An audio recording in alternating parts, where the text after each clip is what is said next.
Now, I'm going to give you a story. It's an Indian story about an Indian woman and her journey. Let me begin with my parents. I'm a product of this visionary mother and father. Many years ago, when I was born in the 50s and 60s didn't belong to girls in India. They belonged to boys. They belonged to boys who would join business and inherit business from parents, and girls would be dolled up to get married. My family in my city and almost in the country was unique. We were 4 of us, not one, and fortunately no boys. We were 4 girls and no boys. And my parents were part of a landed property family. My father defied his own grandfather, almost to the point of disinheritance, because he decided to educate all 4 of us. He sent us to one of the best schools in the city and gave us the best education. As I've said, when we're born, we don't choose our parents. And when we go to school, we don't choose our school. Children don't choose the school. They just get the school which parents choose for them. So this is the foundation time which I got. I grew up like this, and so did my other 3 sisters. And my father used to say at that time, I'm going to spread all my 4 daughters in 4 corners of the world. I don't know whether he really meant, but it happened. I'm the only one who's left in India. One is a British, another is an American, and the third is a Canadian. So we are 4 of us in 4 corners of the world. And since I said they're my role models, I followed 2 things which my father and mother gave me. One, they said, life is on an incline. You either go up or you come down. And second thing which has stayed with me, which became my philosophy of life, which made all the difference, is 100 things happen in your life, good or bad. Out of 100, 90 are your creation. They're good, they're your creation. Enjoy it. If they're bad, they're your creation. Learn from it. 10 are nature sent, over which you can't do a thing. It's like a death of a relative, or a cyclone, or a hurricane, or an earthquake. You can't do a thing about it. You've got to just respond to the situation. But that response comes out of those 90 points.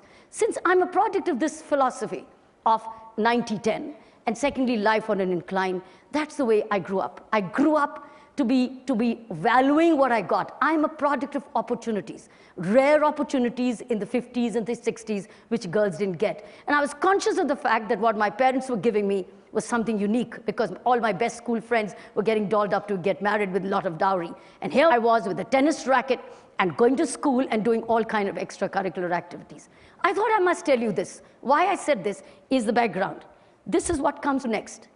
I joined the Indian Police Service as a tough woman, a woman with indefatigable stamina, because I used to run for my tennis titles, etc. But I joined the Indian Police Service. And then it was a new pattern of policing. For me, the policing stood for power to correct, power to prevent, and power to detect. This is something like a new definition ever given in policing in India, the power to prevent. Because normally it was always said power to detect, and that's it, or power to punish. But I decided, no, it's a power to prevent, because that's what I learned when I was growing up. How do I prevent the 10 and never make it more than 10? So this is how it came into my service, and it was different from the men. I didn't want to make it different from the men, but it was different, because this is the way I was different. And I redefined policing concepts in India. I'm going to take you to 2 journeys, my policing journey and my prison journey. What you see, if you see the title called PM's Car Held, this is the first time Prime Minister of India was given a parking ticket. That's the first time in India, and I can tell you, this is the last time you're hearing about it. It will never happen again in India, because now it was once and forever. And the rule was, because I was sensitive, I was compassionate, I was very sensitive to injustice, and I was very pro-justice. That's the reason, as a woman, I joined the Indian Police Service. I had other options, but I didn't choose them. So I'm going to move on. This is about tough policing, equal policing. Now I was known that here's a woman who's not going to listen. So I was sent to all indiscriminate postings which others would say no. I now went to a prison assignment as a police officer. Normally, police officers don't want to do prison. They sent me to prison to lock me up, thinking, now there would be no cars and no VIPs to be given tickets to. Let's lock her up. Here I got a prison assignment. This was a prison assignment, which is one big den of criminals. Obviously it was. But 10,000 men, of which only 400 were women. 10,000, 9,000 plus about 600 were men.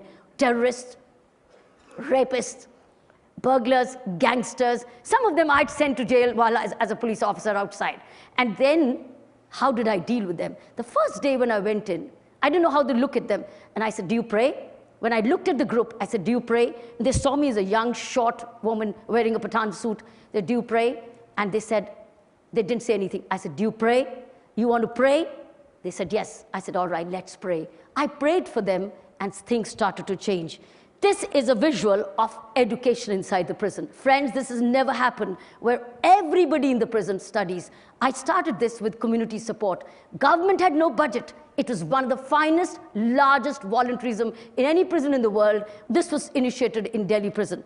You see one sample of a prisoner teaching a classes. These are hundreds of classes, 9 to 11. Every prisoner went into education program. Same den, which they thought they would put me behind the bar and things would be forgotten, we converted this into an ashram. From a prison to an ashram through education. I think that's the bigger change. It is the beginning of a change. Teachers were prisoners. Teachers were volunteers. Books came from donated school books. Stationery was donated. Everything was donated because there was no budget of education for the prison. Now, if I had not done that, it would have been a hellhole. That's the second landmark. I want to show you some moments of history in my journey, which probably you'll never, ever get to see anywhere in the world. One, the numbers you'll never get to see. Secondly, this concept. This was a meditation program inside the prison of over 1,000 prisoners. 1,000 prisoners who sat a meditation. This was one of the most courageous steps I took as a prison governor. And this is what transformed. You want to know more about this? Go and see this film, Doing Time, Doing Vipassana. You'll hear about it and you'll love it. And write to me on KiranBedi.com and I'll respond to you. Let me show you the next slide. I took the same concept of mindfulness, because why did I bring meditation into the Indian prison? Because crime is a product of distorted mind. It was distortion of mind which we needed to be addressed to control, not by preaching, not by telling, not by reading, but by addressing your mind. I took the same thing to the police, because police equally were prisoners of their mind, and they felt as if it is we and they, and that the people don't cooperate. This worked. This is a feedback box called the petition box. This is a concept which I introduced to listen to complaints, listen to grievances. This was a magic box. This was a sensitive box.